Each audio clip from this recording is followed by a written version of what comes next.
काय घेऊन ते म्हणलो बाबाला काही सोबत आहे का नाही, तुम्हाला सगळं सोबत लई शंकासाठी वेळेस लई यायच्या नाही मला तिथून देतो काढून घेऊन खाली मला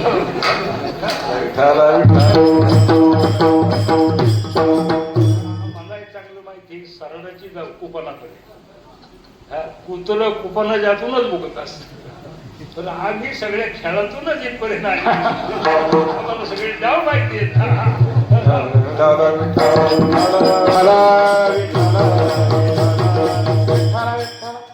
का बोलवतो तर मला माझी कीर्तन आता बंद करायचं म्हणून बोलू मी म्हणलं पाहिजे की अजिबात हा वाळके बुवा तिसरा नाही पाहिजे फक्त 30 मिनिटाला बोल 30 मिनिटाला आहे त्याच्यात एका तिकडे गेलो तास कमानंतर म्हणजे बापाने एकाला तारीख दिली लेकाने एकाला तारीख दिली तू हे कीर्तन करा आणि मग म्हणजे आता बाबांमध्ये ठरवा म्हणलं आम्ही मारामारी करतो आता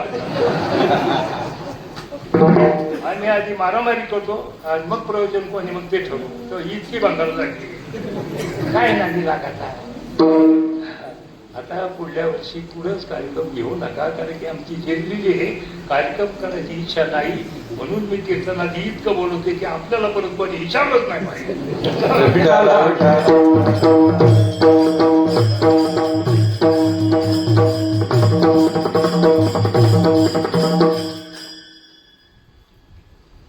भगवंताचा आग्रह मनुष्य जन्माला आलेला माता माणसाच्या जीवनामध्ये आद्य कर्तव्य जर कोणता असेल तर त्या जगाच्या मालकाला शरण जाणं मग शरण जायचंय पण कसं जायचं तुळशीदास महाराजांनी सांगितलं शरण कसं जायचं सांगू 4 गोष्टींचा त्याग करायचा आहे आणि मग देवाला शरण जायचं हा 4 गोष्टी समजून घ्या पहिली गोष्ट धनाचा त्याग दुसरी गोष्ट पुत्रांचा त्याग तिसरी गोष्ट सत्तेचा त्याग आणि चौथी गोष्ट अहंकाराचा त्याग शास्त्र सांगते शरणागतीमध्ये जर कोणती बाधा असेल तर तो अहंकार आहे म्हणले नाही आम्ही येणारच नाही आम्ही तिकडे जाणारच नाही अहंकार आहे शरणागतीला अहंकार बाधक आहे पहिली गोष्ट धनाचा त्याग दुसरी गोष्ट पुत्रांचा त्याग तिसरी गोष्ट सत्तेचा त्याग आणि चौथी गोष्ट अहंकाराचा त्याग धनधारा पुत्र जन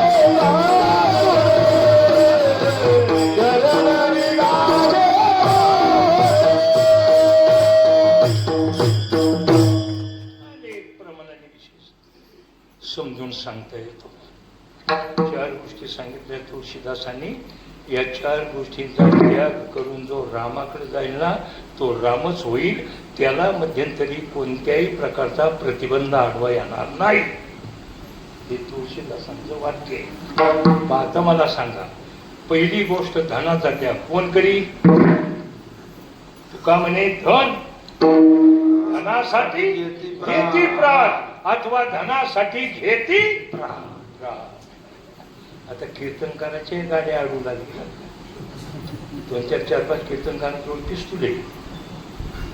पिस्तुले भजन करायचं सामान्य भीती आहे कीर्तनकारांना आता हे अतिरेकी गाड्या आडूच ना त्यांनी ठरवले मोठाले कीर्तनकार आहेत ना त्यांची जर गाड्या लाखो रुपये तर डोळ दाखवून सामान्य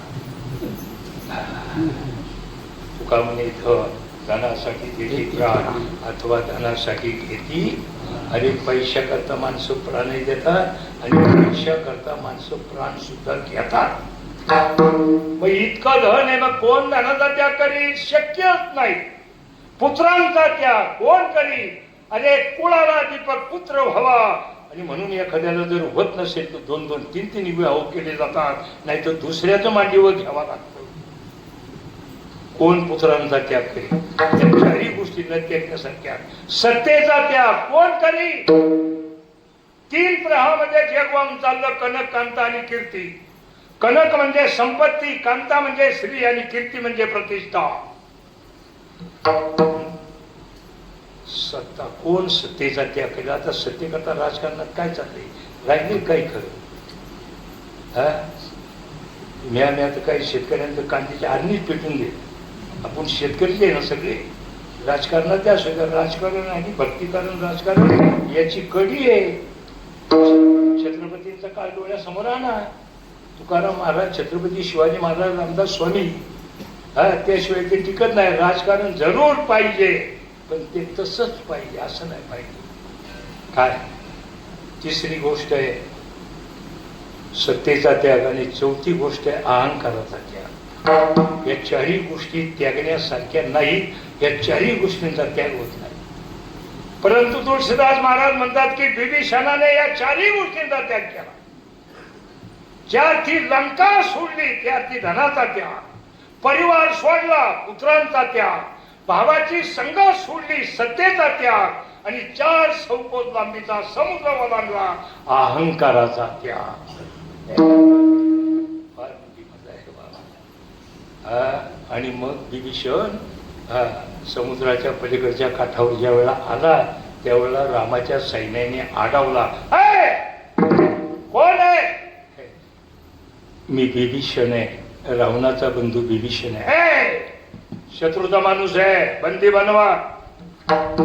विभीषणाला बंदी बनवलं. मग विभीषणाला बंदी बनवलं. मग तुळशीदासांचं वाक्य खोटं झालं का? तुळशीदास महाराजांनी सांगितल्या चारही गोष्टींचा त्याग करून जो रामाकडे जाईल त्याला कोणत्याही प्रकारचा प्रतिबंध आडवा येणार नाही. मग या चारही गोष्टींचा त्याग करून जर रामाकडे जर विभीषण आलाय, मग बंदी बनण्याचा प्रतिबंध आडवा मध्ये का आला? काय कारण? मध्ये हा प्रतिबंध आडवा आला याला काय कारण आहे? आणि मग बघा किती चिंतन बारीक आहे. विभीषण ज्या वेळेला रावणाला लंका सोडून ज्या वेळेला रामाकडे निघालाय मनामध्ये चिंतन करीत होता. रामाने वालीला मारलं आणि वालीला मारलं आणि किष्किंधेचं राज्य उग्रसेनाला कोणाला दिलं? सुग्रीवाला दिलं. कंसाला कृष्णाने कंसाला मारलं, मथुरेचं राज्य उग्रसेनाला दिलं. आता मी रामाला शरण चाललोय, राम रावणाला मारी आणि लंकेचं राज्य मला दे. हा प्रतिबंध आडवाला बरं का. चारही गोष्टीचा त्याग केलाय नाही असं नाही, परंतु मनामध्ये विभीषण हे चिंतन करीत होता आता रामाला मी शरण चाललोय, राम रावणाला मारील आणि लंकेचं राज्य मला देईल. प्रतिबंध मध्ये आडवा आला. काय बंदी बनवा. विभीषणाचा समाचार रामापर्यंत पोहोचवला. म्हटले प्रभू, रावणाचा बंधू विभीषण तुम्हाला शरण आला. हे रामाने ऐकल्याबरोबर भगवंताने सांगितलं मग विभीषण मला शरण आला, मग माझ्या समोर का नाही? मंडळींनी सांगितलं म्हणजे प्रभू एवढी घाई करू नका, त्याची शहानिशा केली पाहिजे, त्याचा अभ्यास केला पाहिजे. तो कोणत्या याने आलेला आहे, कशा करता आलेला आहे, लगेच त्याला छातीला लावायचं काहीच काम नाही. परंतु भगवंतांनी सांगितलं कोणी असो, तो कसाही असो, मी जीवाचं मागचं पुढचं काहीच पाहत नाही, पण मला शरण आलाय ना, ताबडतोब माझ्या समोर येऊन या. कारण की माझं ब्रीद वाक्य शरणांगता वज्रपंजर. जो मला शरण येतो त्याचं मी मागचं पुढचं काहीच पाहत नाही. हे भगवंताचं ब्रीद वाक्य. ताबडतोब विभीषणला घेऊन या, पण 2 बाजूने आणा. 2 बाजू कोणत्या आहे? विभीषणला घेऊन या. 2 प्रतिनिधी तयार केले आणि 2 बाजूने आणा. एक बाजू नीतीची आणि एक बाजू प्रीतीची आहे. एका बाजूने नीतीने आणा, दुसऱ्या बाजूने प्रेमाने आणा. 2 प्रतिनिधी तयार केले जातात, विभीषणापर्यंत जातात आणि मग हात जोडले चला विभीषण महाराज, आगतम स्वागतम सुस्वागतम प्रेमाने.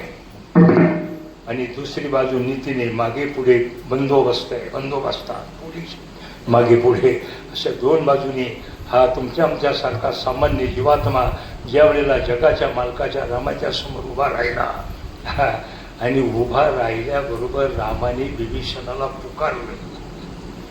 कोणत्या शब्दात पुकारलं माहिती? या लंकेश. या लंकेश म्हटल्यानंतर विभीषण कावरा बावरा झाला. बापरे, देवाला काय कळत नाही, न सांगता कळे अंतरीचे भ्रमात नाही राहायचं की देवाला काही कळत नाही. अरे त्याला फसवणारा भले भले गेले, भले भले गेले, रावणासारखे गेले, हिरण्यकश्यपू सारखे गेले, कंसासारखे गेले, दुर्योधनासारखे गेले, पण पार उलट पालट झालं. तुमच्याकडे पावर आहे, आमची पावर फक्त गावातच आहे. अरे हिरण्यकश्यपूचा तिन्ही लोकात तेवढा दरार आहे. जमीन नांगरायची नाही, पेरायची नाही तरी भरपूर धान्य देत होती. नांगरायची नाही, पेरायची नाही. उन्हाळा पावसाळा हिवाळा काय ताकद आहे, ऋतू मागं पुढं म्हणायची, एवढा दरार आहे. पण हिरण्यकश्यपूच्या पुत्राला विचारलं, प्रल्हादाला सांग म्हणले, प्रल्हादा तुझा पिता एवढा शक्तिमान आहे, मग त्याला मारलं कोणी? प्रल्हादाने सांगितलं त्याला मारलं त्याच्या पापाने. पापाला घाबरावं बरं का. पापा इतकी जबरदस्त शक्ती जगात कशातच नाही. मग तुझ्या पित्याला मारलं पापाने, तुला तारलं कोणी? मग सांगितलं भगवंताच्या नामाने. हा प्रल्हाद भगवंताला सर्व भावाने शरण गेला होता. काय सर्व भावाने शरण गेला होता, आणि नामस्मरणाची शक्ती होती. तुका म्हणे हरी प्रल्हादास काय हला विठाला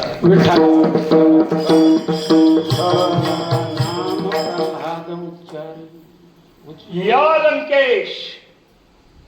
रामाने ओळखलं हा येतोय ना, पण याच्यात मध्ये लंकेच्या राज्याच्या संदर्भामध्ये वासना शिल्लक आहे. देवाकडे जरी आम्ही गेलो पण जर वासना असेल ना, भगवंताचे कृपा होणार नाही, दर्शन होणार नाही. आणि मग आता विभीषणाची परीक्षा करायची. शास्त्र सांगतं कुणी मनुष्य असू द्या, परीक्षा केल्याशिवाय देव कोणाला छातीला लावी, परीक्षा केल्याशिवाय देव कोणाला छातीला लावित नाही. आता विभीषणाची परीक्षा आहे. परीक्षेची 3 केंद्र आहे. कर्मयोग, ज्ञानयोग आणि भक्तियोग. या 3 योगामध्ये माणसाची परीक्षा केली जाते. पहिला प्रश्न विचारला, बोल कर्मयोगी आहे का? विभीषणाने सांगितलं, रामा अरे काय आमची कर्म धडे आहेत का? आमची कर्म धडे आहेत का? आम्ही राक्षस. मग कर्मयोगी नाही, मग ज्ञानयोगी? अरे म्हटले काय रामा, ज्ञान म्हणजे प्रकाश. आमच्या जीवनात सगळा अंधार. कशाचं ज्ञान आणि कशाचं काय रामा? आणि मग तू कर्मयोगी नाही, ज्ञानयोगी नाही, भक्तियोगी? म्हटले कशाची भक्तियोगी? आमच्या आतमध्ये जर भक्ती असती तर लंकेचा एवढा गोंधळ झालाच नसता. कशाची भक्ती?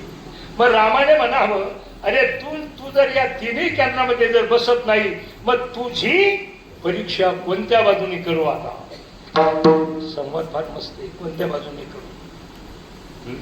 आणि मग विभीषण कमी नाही बाबा. विभीषणाने रामाच्या समोर एक सिद्धांत मांडला. म्हटले प्रभू सांग, मी या 3ही केंद्रात नापास आहे. आम्ही राक्षस आहोत, आम्ही निशाचर आहोत, सोडून दे. पण आता मला सांग, बालक जेवढं लहान तेवढं आई त्या बालकावर नितांत प्रेम करते, त्या बालकाचं काय पाहून? हा प्रश्न आहे. आई बालक जेवढं लहान, म्हणजे कालच माता प्रसूत झालेली, कालच 1च दिवस झालाय. बालक जेवढं लहान तेवढं आई त्याच्यावर नितांत प्रेम करते, त्या बालकाचं काय पाहून? द्या ना उत्तर. काय पाहू? काय पाहू? जमलं कीर्तनात लक्षच नाही. काय पाहून? काही आता संस्कृत सिद्धांत आहे. काय पाहून? बारीक आहे का? घंटा वाजली. हा घंटा वाजली, शाळा सुटली, सगळी पोरं घरी गेली. शेजारच्या रंगूचं आलं पण गंगूचं आलंच नाही. रंगूचं आलं, गंगूचं आलंच नाही. गंगू म्हणते, रंगू माझं आलं, तुझं का पुढं गेलं? हा मग ती सांगते, मी त्याची काळजी करीत नाही. ते आता मोठं आहे, ते आता समर्थ आहे. घरी येईल, चाबी घेईल, टाळा उघडी, भाकर खाईल, परत दार बंद करील, खेळायला जाईल. मी त्याची काळजी करीत नाही, ते समर्थ आहे. आता मला सांगा, बालक जेवढं लहान तेवढं आई त्याच्यावर नितांत प्रेम करते. काय पाहून?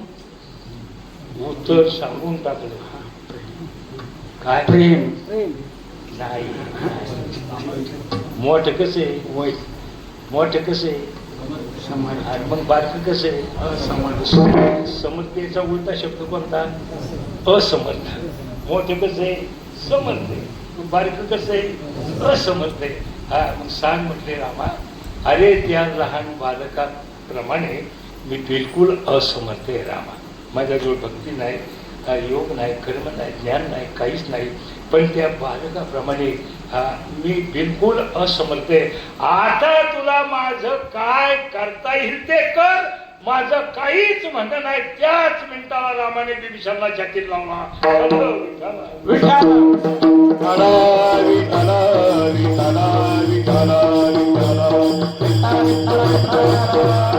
आणि म्हणून आपलं शास्त्र सांगतं, माणूस जसं आपलं पुण्य दुसऱ्याला सांगतो तसं पाप सांगता आलं पाहिजे. देवाला पुण्य तर आम्ही सांगतो, तर देवाला पाप सुद्धा सांगता आलं पाहिजे. हा शास्त्रीय सिद्धांत आहे पहा. मानवी जीवन सुरक्षित राहण्याकरता 6 सूत्र आहेत. 6 सूत्र माणसाच्या जीवनाचा नाश करणाऱ्या 6 गोष्टी लक्षात ठेवा. 6 सूत्र आहे. पहिली गोष्ट आहे अति झोपणं. दुसरी गोष्ट अति भोजन करणं. तिसरी गोष्ट अति चालणं. चौथी गोष्ट अति बोलणं. 5वी गोष्ट अति क्रोध करणं. 6वी गोष्ट अति भोग करणं. काय? या गोष्टी माणसाच्या जीवनाचा नाश करणार. ही मनुष्य जीवनातली सूत्र आहे. ठला विठाला विठाला विठाला विठाला विठाला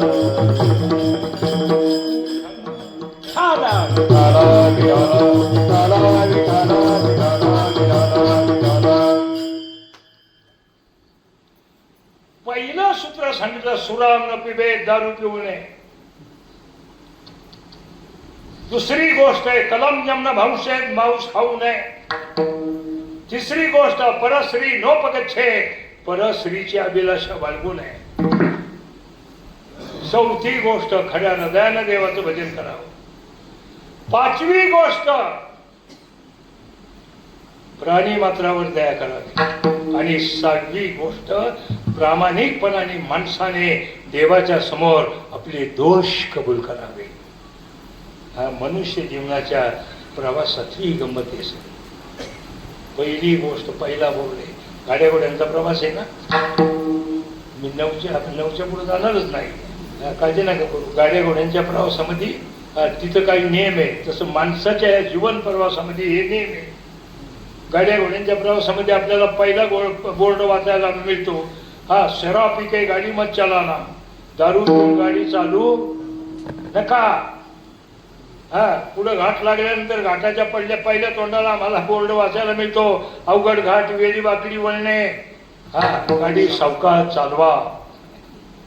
गाडी घाट उतरून गेली, पुढे सपाटी लागली.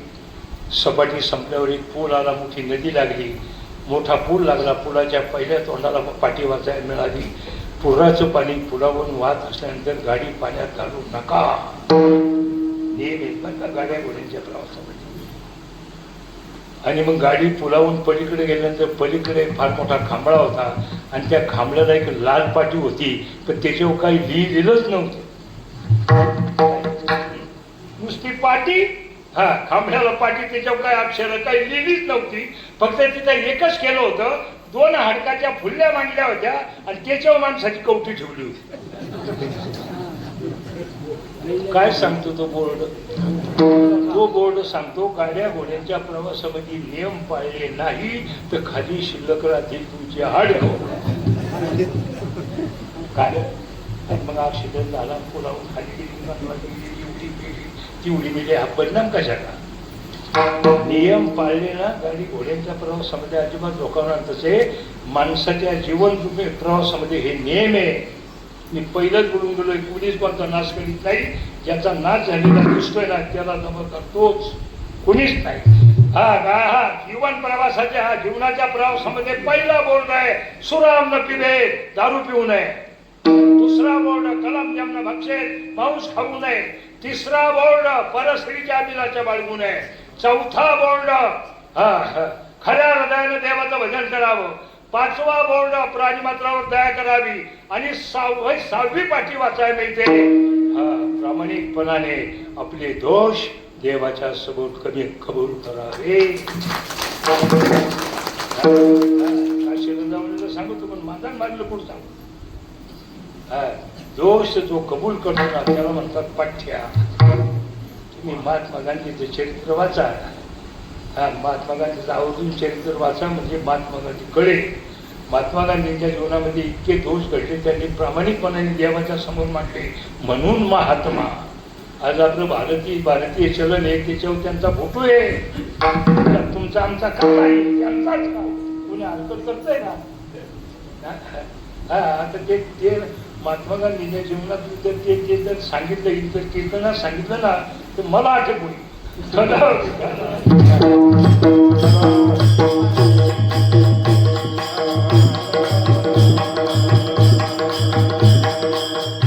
देवा मी चांडाळ चांडाळ देवा मी चांडाळ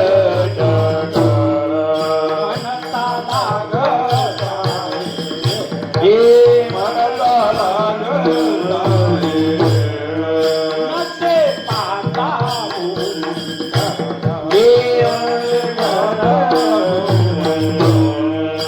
आयसा अमंगळ आईचा मंगळ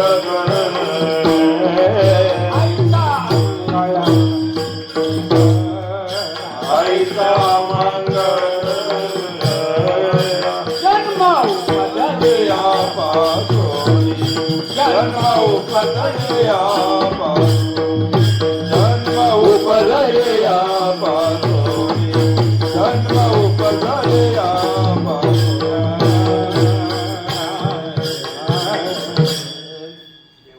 चांडाळ चंडाळ चंडाळ.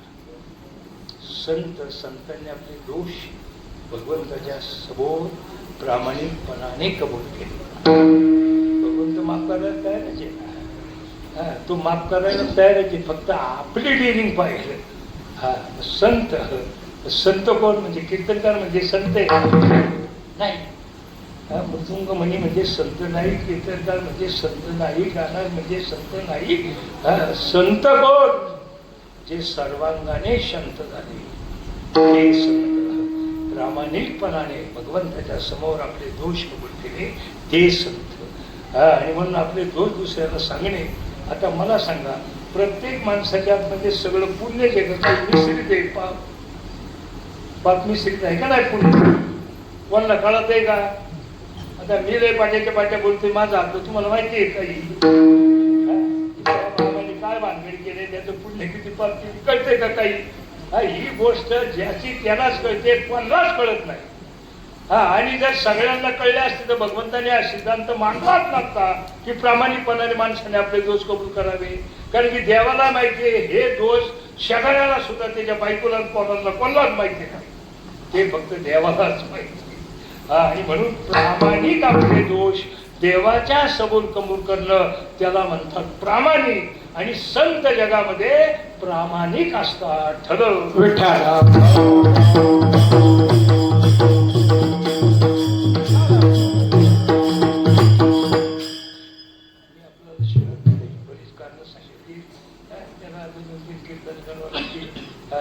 कडलं जाते. पहिलं कारण बुद्धी तपासायची आणि बुद्धी देवाची म्हणून देवाला शरण जायचे. आपल्या खानदानाला उद्धार करून घ्यायचे म्हणून देवाला विविधता भाटवायचे. शरीर घालवायचे प्रत्येक विषयाला प्रमाणे. प्रत्येक विषयाला बुद्धीला सुद्धा प्रमाणे. कारण मला सकाळी दररोज देवाला प्रार्थना करायची. सकाळी झोपती उठले बिछाण्यात बसल्या बसल्या तो बुद्धी ते मला आता बघा शेकरी तुझे पाय धरली बरवी हे वेळ सापडली संधी साय झाली बुद्धी. बुद्धी संपली माणूस संपला. अशा बुद्धी संपली माणूस संपला. आपले जे वैभव